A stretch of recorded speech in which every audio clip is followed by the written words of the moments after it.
गणपतीचं शेड मारायचं चाललेलं आणि सोमाभाऊंची वेगळीच कहाणी चाललेली. लुना घेऊन जायचं होतं त्यांना लडाखला. त्यानंतरनं भारतने सुरुवात केली चार खांदायला. चार खांदून झाल्यानंतरनं कुणाल भाऊंनी लगेच दुसऱ्या बाजूने चार खांदली.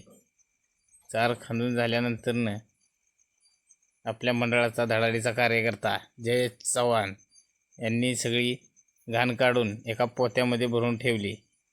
कारण की उद्या गाडी येणार, सकाळी गाडी येणार होती, घंटा गाडीमध्ये कचरा टाकायचा होता. त्यानंतर भारतने आता जिम लावलेली आहे ती बॉडी दाखवत होता सगळ्यांना.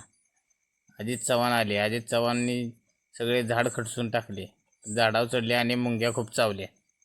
त्यानंतरनं शेळ्यांची शाळा होती कॅनेलवर, त्यामुळं तुकाराम चव्हाण त्या शेळ्यांना घेऊन निघालेला. त्यानंतर सागर नाना कात्या घेऊन आले. कात्या भिजवला आणि सगळे शेड बांधले आणि त्यावरती पत्रा चढवून घेतला. पत्रा चढवल्या त्यानंतर कुणालनी देखरेख केली.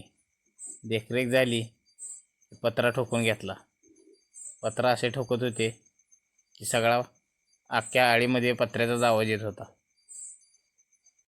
पत्रा ठोकून झाला की आतमध्ये लेवल करायची होती की कुणाल भाऊंनी लगेच पार घेतली आणि खांदायला सुरुवात केली.